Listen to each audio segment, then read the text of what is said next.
Upon our arrival, we were first conducted along a pitch-black corridor, from whence we descended 3 steep flights of stairs to the place of confinement assigned to us.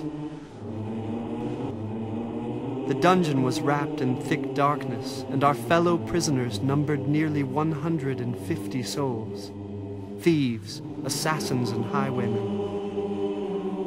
Though crowded, it had no other outlet than the passage by which we entered.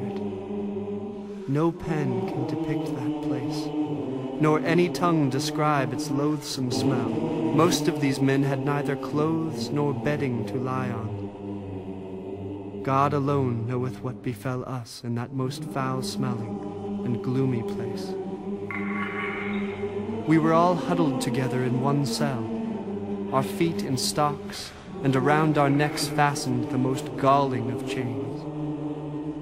The air we breathed was laden with the foulest impurities, while the floor on which we sat was covered with filth and infested with vermin. No ray of light was allowed to penetrate that pestilential dungeon, or to warm its icy coldness. We were placed in 2 rows, each facing the other. We had taught them to repeat certain verses which every night they chanted with extreme fervor.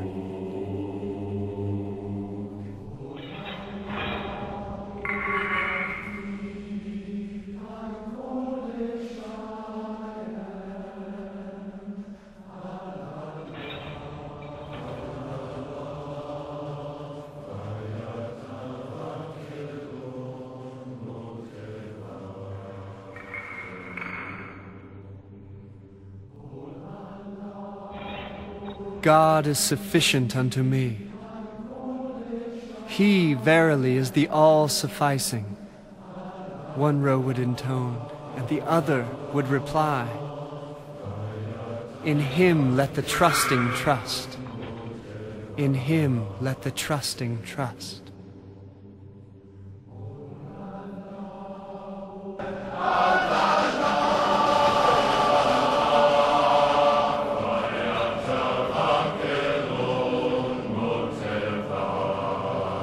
The chorus of these gladsome voices would continue to peal out until the early hours of the morning. One night in a dream, these exalted words were heard on every side. Verily we shall render thee victorious by thyself and by thy pen. Grieve thou not for that which has befallen thee, neither be thou afraid, for thou art in safety. While engulfed in tribulations, I heard a most wondrous, a most sweet voice, calling above my head. Turning my face, I beheld a maiden, the embodiment of the remembrance of the name of my Lord, suspended in the air before me. Pointing with a finger unto my head, she addressed all who are in heaven and all who are on earth, saying, By God, this is the best beloved of the worlds. This is the beauty of God amongst you. This is the mystery of God and His treasures, the cause of God and His secret. And to all who are in the kingdoms of revelation and of creation, if He be of them that thirsty.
Baha'u'llah, what hast thou done?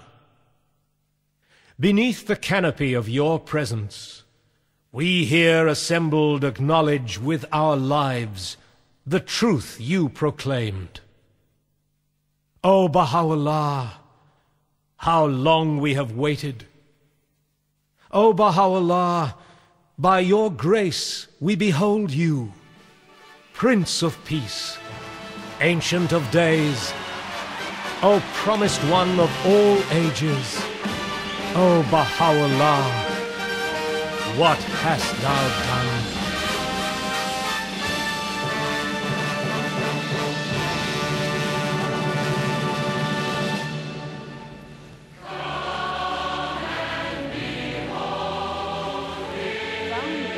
Of the Baha'i faith, who was a prisoner and an exile, said, I desire but the good of the world and the happiness of the nations.